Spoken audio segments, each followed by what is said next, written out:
Aún recuerdo aquel día. Fue el 15 de septiembre de 1956. Fue la fecha en que se emitió el primer telediario en España. En un plató de tan solo 100 metros cuadrados se nos informó a 1.200 familias españolas de lo que en el mundo acontecía.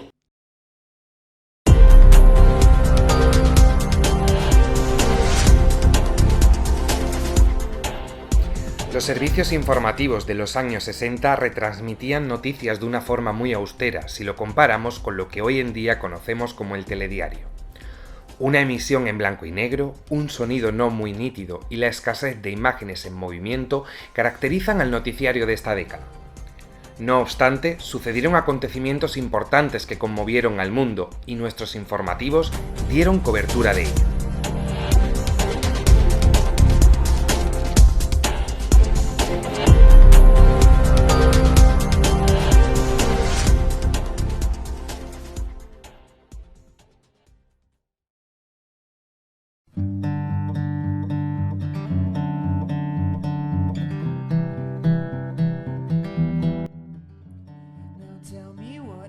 En 1960, las familias españolas que ya podían permitirse tener un televisor en sus hogares pudieron ver el primer enfrentamiento clásico deportivo retransmitido en riguroso directo. Un tenso y expectante primer partido de la historia entre ambos clubes, Real Madrid y Barça, se disputó en abril de 1960 en semifinales, obteniendo un resultado de 3-1 con victoria para el equipo madridista.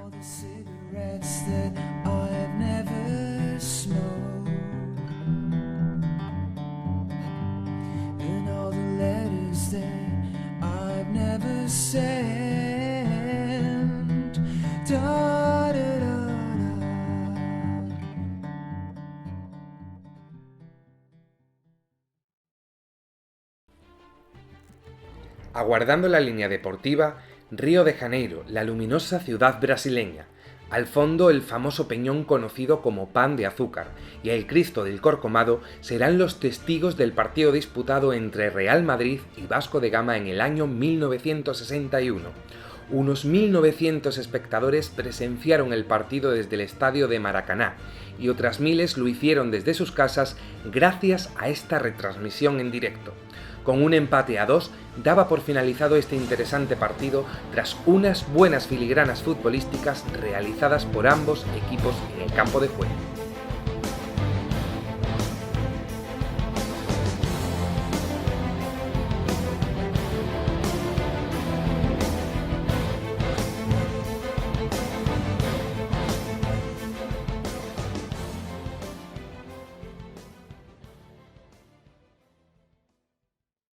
Sin embargo, los años 60 no solo estuvieron marcados por goles a portería y alegrías deportivas, sino que lamentablemente nos dejaron para siempre personas que hicieron de una manera u otra historia en nuestro mundo.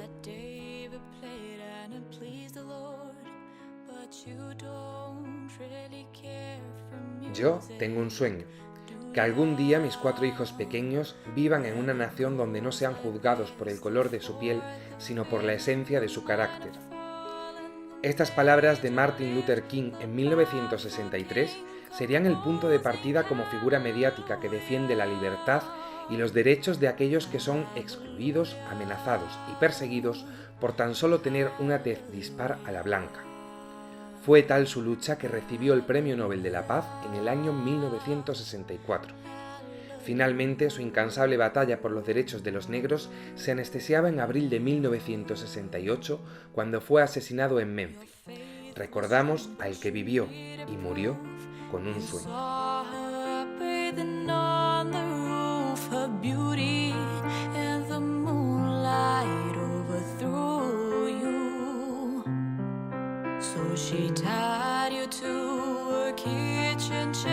She broke your throne, she cut your hair, and from your lips she drew the hallelujah, hallelujah, hallelujah.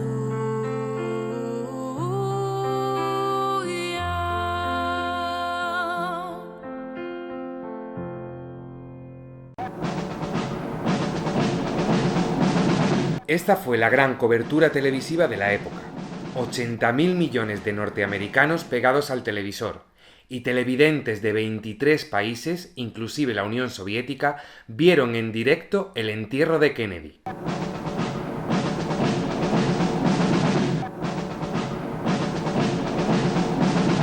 Fue 24 horas antes de estas imágenes cuando las televisiones americanas y europeas retransmitieron por primera vez en directo un homicidio, el de este americano, el único sospechoso en el caso Kennedy. Uno de los logros obtenidos por Kennedy en vida fue la puesta en marcha de la misión espacial de Apolo 11. Fue en julio de 1961 cuando los americanos rompieron para siempre aquel hechizo de luna. Nos mostraron una cara oculta, una cara que estaba llena de cráteres. La luna, al menos para Norteamérica, empieza a ser pasado y queda inscrita como enseñanza y como recuerdo para el futuro. Justo en ese año, un mes después, en agosto, se anunciaba la construcción de un muro que dividiría la Alemania occidental y el Berlín occidental. El muro de Berlín, también conocido como el Muro de la Vergüenza, indignó a la opinión pública occidental, desacreditó aún más la postura soviética y se convirtió en el doloroso símbolo de la Guerra Fría y de la opresión totalitaria comunista. Otros acontecimientos importantes de la época fue el Segundo Concilio del Vaticano, alcanzando grandes logros para la paz mundial y la igualdad en los derechos de hombres y mujeres. La muerte del cubano Che Guevara en 1967, el fallecimiento del Papa Juan Pablo XXIII o la revuelta estudiantil en Francia de 1968 en contra de la sociedad del consumo. A día de hoy se cataloga como la huelga general de mayor trascendencia y afluencia de manifestantes en la historia de Francia.